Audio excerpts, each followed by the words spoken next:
Assalamualaikum warahmatullahi wabarakatuh. Salam sejahtera. Adil Katalino Bajuramin Kasaruga Basengat Kajubata. Oke, bertemu lagi dengan saya dalam channel ini. Kali ini untuk mata kuliah organisasi sosial dan kekerabatan. Nah, kali ini saya akan kembali untuk membawakan sebuah pemaparan di sini mengenai kali ini kita coba lihat sebuah organisasi sosial dalam kaitannya dengan pemenuhan kebutuhan dalam arti mata pencarian di sini, khususnya di bidang pertanian, dan ini adalah satu kekhasan dari suatu masyarakat, yaitu masyarakat di Bali, yaitu sistem subak.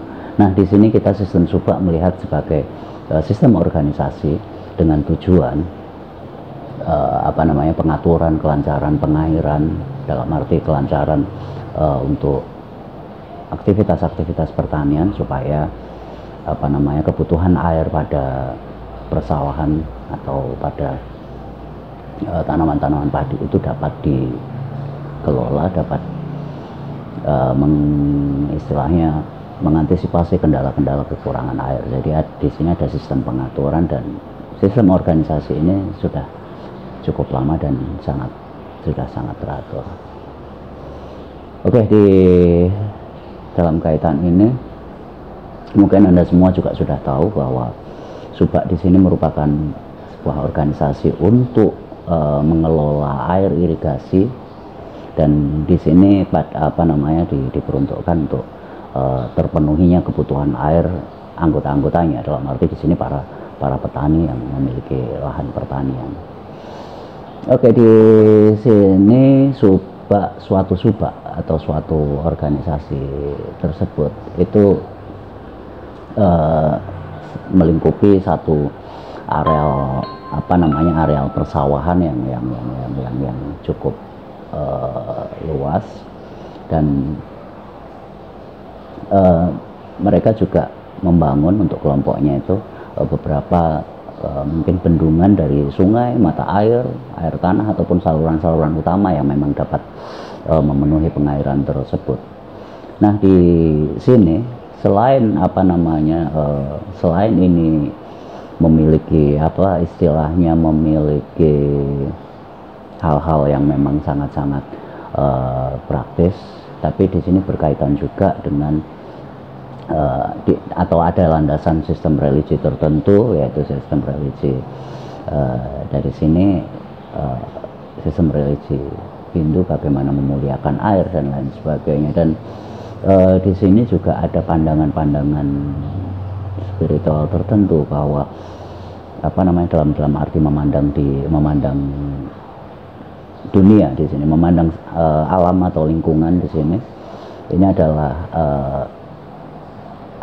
didasari oleh ajaran Trihita Karana yang mengajarkan agar setiap orang dalam masyarakat atau dalam kehidupan sehari-hari ini selalu mengupayakan suatu keseimbangan. Jadi di sini ada istilahnya ada suatu segala sesuatu itu kita persembahkan untuk sesama manusia dan juga untuk Tuhan Yang Maha Esa atau Sang Hyang Widi di sini.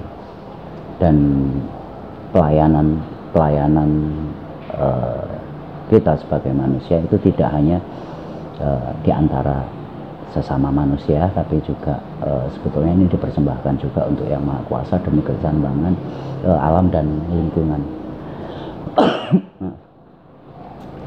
Di sistem subak ini mungkin secara real gini merupakan fasilitas fisik yang seperti irigasi biasa dimiliki oleh sistem irigasi lain. Namun demikian di sini ada semacam pengorganisasian atau peran-peran yang mungkin sedikit berbeda ataupun sedikit berbeda istilah seperti ini. Ada istilah empelan atau bendungan atau sesuatu yang bendung berfungsi untuk menampung air yang nantinya akan disalurkan ke sawah-sawah anggotanya. Kemudian ada istilah aungan atau terowongan-terowongan yang itu juga dilewati air, lalu kemudian telabah atau saluran primer, tembuku, atau misalnya bangunan-bangunan apa namanya yang primer, yang utama, telabah gede atau saluran besar, telabah pemaron, saluran yang agak sedikit lebih kecil atau tersier, pemaron, bangunan atau ya bendungan, pintu air mungkin, lalu kemudian telabah penyacah, saluran parter, tembuku penyacah, dan juga terdiri dari apa namanya yang juga dikelola selain oleh yang pusat tadi, ada pengelolanya yang lebih kecil seperti di sini ada saluran-saluran bangunan-bangunan pemasukan air individual, jadi yang mau masuk ke sawah masing-masing. Oke, dan di sini secara apa namanya secara fisik juga banyak bangunan-bangunan seperti bangunan yang untuk menguras atau mengeluarkan air atau flushing gitu, lalu kemudian bangunan air terjun, atau kemudian apa namanya seperti talang-talang, saluran-saluran yang bertingkat. Itu biasanya ketika sawah-sawah itu berbentuk terasering atau pada kemiringan tertentu. Nah, di sini ketika kita lihat dalam kelembagaannya, di sini ada istilah anggota aktif yang disebut kerama pengayah, lalu kemudian kerama pengempel, atau anggota yang pasif. Anggota aktif itu biasanya pengaruh apa namanya pengurus-pengurusnya, dalam arti yang memelihara, yang bertanggung jawab.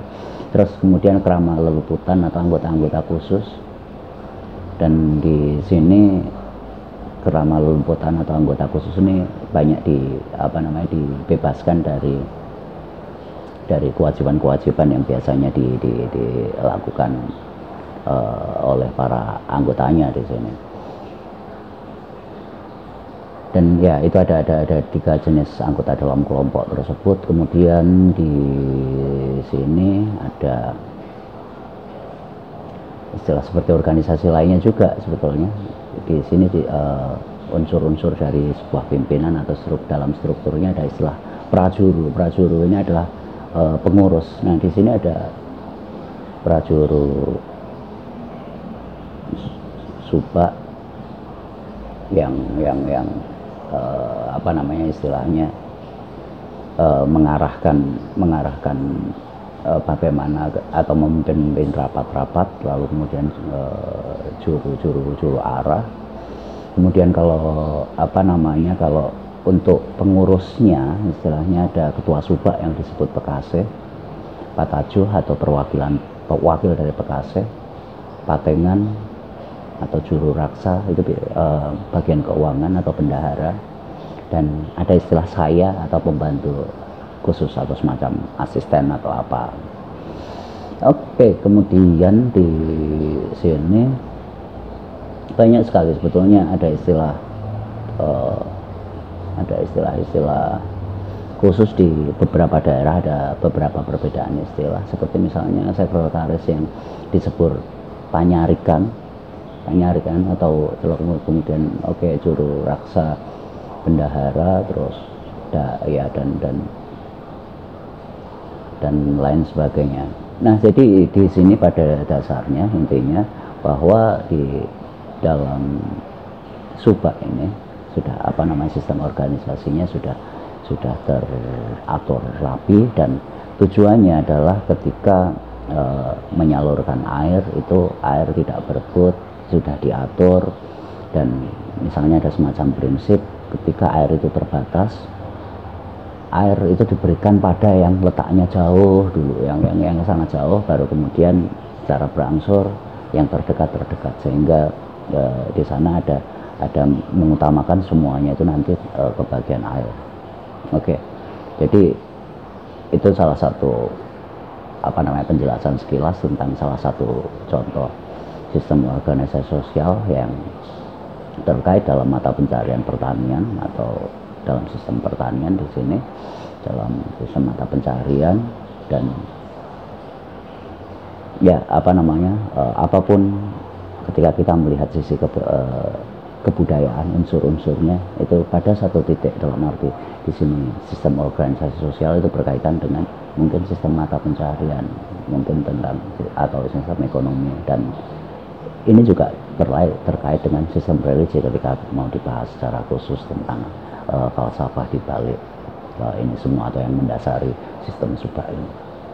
Oke, saya rasa saya cukupkan sekian. Nanti bisa dilanjutkan diskusi, dan ini saya hanya memberikan sebuah wacana tentang organisasi sosial setelah kemarin berbagai macam teori tentang organisasi sosial dijelaskan. Oke, saya ucapkan assalamualaikum warahmatullahi wabarakatuh. Salam sejahtera untuk semuanya. Adil kata lino pacuramin kasaruga bahasa ingat kajukata. Terima kasih.